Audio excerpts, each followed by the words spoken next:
Allah, alhamdulillah pada pagi hari ini tentu dengan cuaca yang sudah mulai menyengat, ya insya-Allah kita akan melakukan satu kegiatan untuk mencari umrah-umrah yang ada di sekitaran kota Madinah atau Masjid Nabawi ini.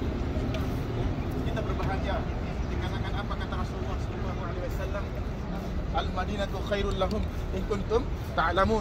Sesungguhnya Madinah itu lebih baik bagi kalian jika kalian mengetahuinya. Dan sekarang kita berada di tempat sebaik-baiknya di atas muka bumi ini. Ya. Dan kita melihat bapak-bapak, ibu-ibu yang dirahmati Allah, tempat yang di depan kita itu terdapat perkebunan di sana. Pasti bertanya-tanya, kenapa di antara sekian banyak tempat, luasnya tempat, cuman ini saja tempatnya yang tidak digusur atau tidak dijadikan apa-apa. Karena tempat ini memiliki sejarah yang sangat luar biasa. Sehingga dari tempat inilah menyebar agama Islam sampai ke negeri kita. Dari tempat inilah juga menyebarnya semua agama ini ke seluruh dunia. Setelah wafatnya Rasulullah SAW, ya, tentu kita bertanya-tanya, kenapa tempat ini seperti ini? Kenapa? Apa nama tempat ini? Ya, jadi tempat ini dinamakan Saqifah Bani Sa'idah. Jadi Saqifah Bani Sa'idah, yang mana dimiliki oleh tanah ini merupakan pendopo atau biasanya tempat berkumpul suku Hajrat dulu, atau yang diketuai oleh Sa'd bin Ubadah menjadi kepala sukunya.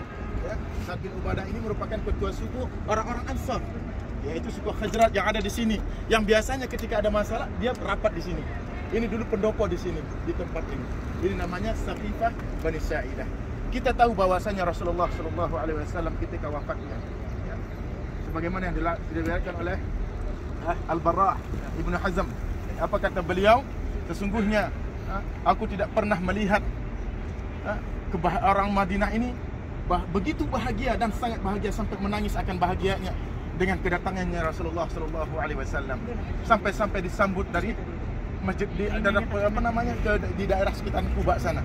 Keluar orang-orang penduduk Madinah, karena Madinah dulu itu kecil, hanya sekitaran masjid ini saja itu Madinah dulu. Karena Masjid Kuba itu bukan termasuk Madinah dulu. Karena yang termasuk kota Madinah hanya di dalam pagar ini saja, di lingkup pagar ini saja. Jadi mereka keluar menyambut datangnya Rasulullah SAW, sangat bahagianya. Bagaimana keceriaannya, kebahagiaannya, karena Rasulullah SAW datang dan Madinah ini bersinar begitu cerah.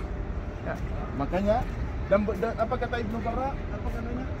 Dan aku tidak pernah melihat kota Madinah dan penduduk Madinah sesedih ketika melihat Rasulullah SAW wafat. Mengetahui Rasulullah SAW, semua kota Madinah merunduk kesedihan. Sampai-sampai Abu Bakar, Sayyidina Umar tidak percaya akan wafatnya Rasulullah SAW. Siapa yang mengatakan Muhammad telah mati, maka akan kupenggal lehernya. Ini Sayyidina Umar. Maka datanglah Abu Bakar, yang mana kita tahu Abu Bakar sedang berkebun, yang ada di kebunnya diawali. Ya, karena masa-masa sakitnya Rasulullah SAW itu, Abu Bakar senantiasa diminta untuk menggantikan Rasulullah sebagai imam salat. Namun pada satu hari Abu Bakar yakin nanti zuhurnya pada tanggal 12 Rabiul Awal itu, Abu Bakar yakin Rasulullah akan sembuh.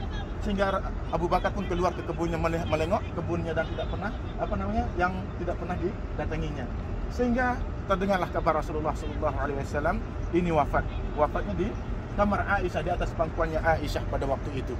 Maka Rasulullah SAW dan juga Aisyah waktu itu keluar memberitahu kabar bahwasanya penduduk Madinah ini, kepada penduduk Madinah telah wafat. Maka ada tiga keadaan pada waktu itu. Ada sahabat yang percaya kepada Aisyah bahwasanya Rasulullah telah wafat. Tiba-tiba Umar pun mengamuk. Siapa yang mengatakan Muhammad telah wafat, maka akan kupenggal lehernya. Ada yang percaya Abu Bakar. Dan yang ketiga ini tidak tahu harus berbuat apa-apa. Maka Abu Bakar pun datang, dijemput yang diutus seorang sahabat yang memberitahukan akan keadaan kota Madinah yang sangat waktu itu. Sehingga beliau pun masuk ke rumahnya Rasulullah SAW, ke rumahnya Aisyah, lalu melihat Rasulullah telah terbaring dan wafat. Maka beliau pun keluar. Diam kamu wahai Umar.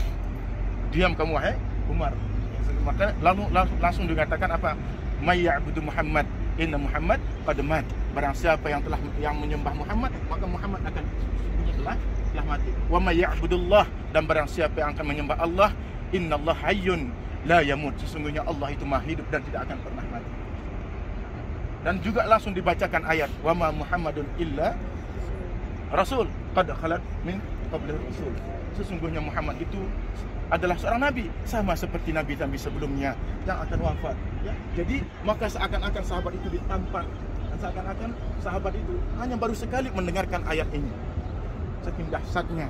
Maka ketika itu Rasulullah SAW dan para sahabat pada waktu itu, terutama suku Hajrah atau apa namanya, orang-orang yang di Bani Sa'idah ini berkumpul, penduduk Ansor ini berkumpul di suatu tempat ini untuk memilih satu pemimpin.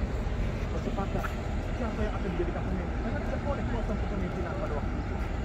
Hingga Rasulullah wafat pada hari Senin, namun dimakamkan pada hari Kamis, 3 hari. Para sahabat yang sibuk akan mengurus jenazahnya Rasulullah SAW. Sedangkan yang lainnya sahabat kaum Ansar ini sibuk akan memilih seorang pemimpin. Siapa yang akan ditunjuk sebagai pemimpin? Maka ditunjuklah Sa'ad bin Ubadah namanya.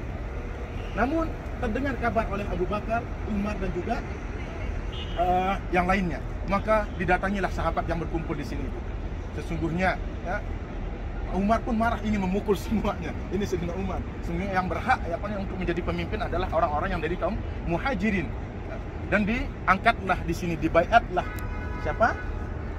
Abu Bakar untuk menjadi khalifah atau pengganti Rasulullah SAW.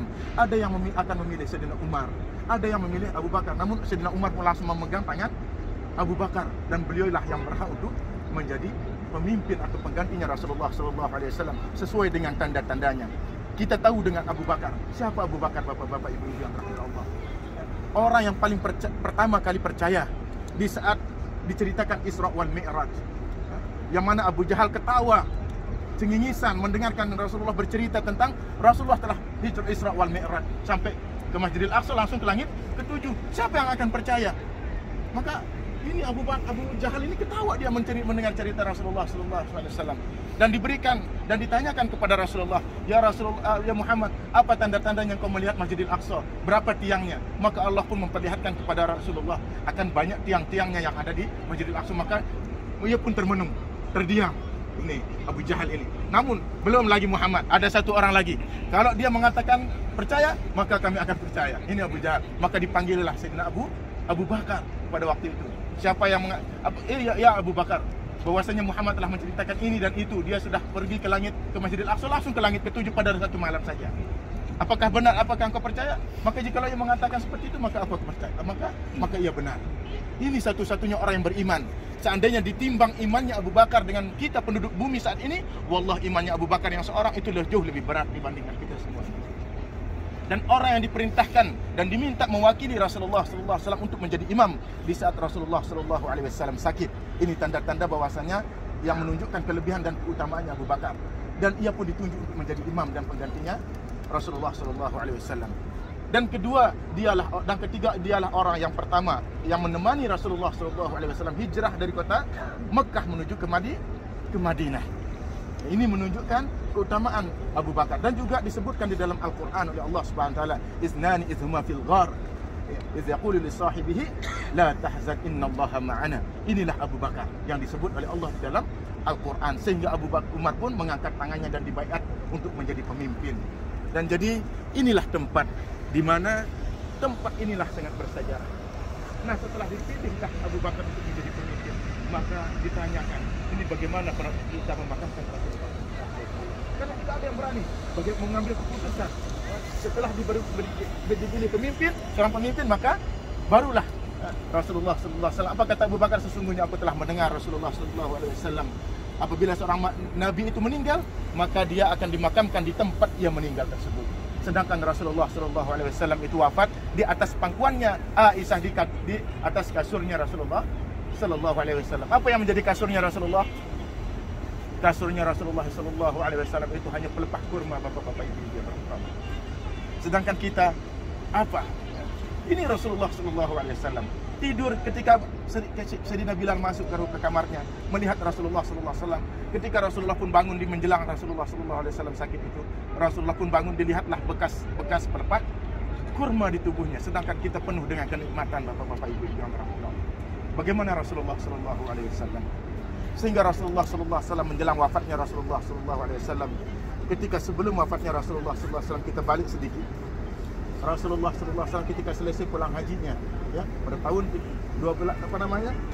Setelah genap usianya Rasulullah SAW 63 tahun, Rasulullah SAW pada malam-malam hari-hari sakitnya itu keluar mengajak sahabatnya Abu Muhaibah untuk menziarahi kubur Baqi. Setelah pulang dan meminta ampun, mendoakan orang-orang yang ada di Baqi dan meminta ampun kepada orang yang di Baqi. Maksudnya meminta ampun kan orang-orang yang di Baqi tersebut, dan dia pulang. Ketika pulang maka dikasih tahu bahwasanya, ya Abu Muhaibah, aku telah diberikan pilihan oleh Allah Subhanahu wa taala, dua pilihan. Antara aku memilih hidup di atas muka bumi ini selama-lamanya dan mengambil nikmat-nikmat yang ada di atas muka bumi ini selamanya, lalu aku berjumpa dengan Allah Subhanahu wa taala dan masuk surga. Dan yang kedua, aku dipilihkan oleh Allah Subhanahu wa taala untuk dipanggil oleh Allah Subhanahu wa taala, berjumpa dengan Allah lalu langsung masuk surga. Maka seorang hamba ini memilih yang kedua, langsung dipanggil oleh Allah dan berjumpa dengan Allah dan masuk surga. Apa kata Abu Muhaibah? Ya Rasulullah, ikhtarna ya Rasulullah, pilih kami wahai Rasulullah, pilih kami. Jangan kau tinggalkan kami. Waktu itu sahabat memang tidak kuat akan ditinggalkan. Namun Rasulullah telah memilih untuk berjumpa dengan Rabb. Jadi ini bapak-bapak, ibu-ibu yang dirahmati Allah. Lalu setelah wafatnya Rasulullah SAW, maka dipilihlah, dibaiatlah Abu Bakar untuk menjadi khalifah. Dan dari sinilah Islam mulai menyebar ke seluruh dunia sampai kita mengenal Islam tersebut. Makanya tempat ini menjadi tempat yang sangat bersejarah yang tidak boleh di apa-apakan. Jadi tetap seperti ini karena di sini dulu tempat dibaiatnya Abu Bakar setelah wafatnya Rasulullah sallallahu alaihi wasallam. Jadi baiklah bapak-bapak, ibu-ibu, itu cerita singkat mengenai Saqifah Bani Sa'idah yang merupakan tempat dibaiatnya Abu Bakar. Dan insyaallah kita akan lanjut perjalanan menuju ke Masjid Al-Ghumamah. Setelah itu, setelah dari Masjid Al-Ghumamah, barulah kita akan menuju ke Baqi. Karena salah satu tempat yang daripada 4 tempat yang kita disunnahkan untuk tetap berziarah kepadanya adalah pertama Masjid Nabawi, yang kedua adalah makam Baqi. Karena Rasulullah hampir setiap malam datang ke sana dan mendoakan. Makanya Rasulullah mengatakan apa? Kalau kalian mampu untuk meninggal di sini atau mati di Madinah ini, maka matilah.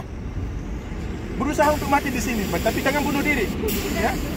Kalau kalian bisa mati di sini, maka matilah di sini. Karena apa kata Rasulullah? Aku akan menjadi syafaat bagi kalian.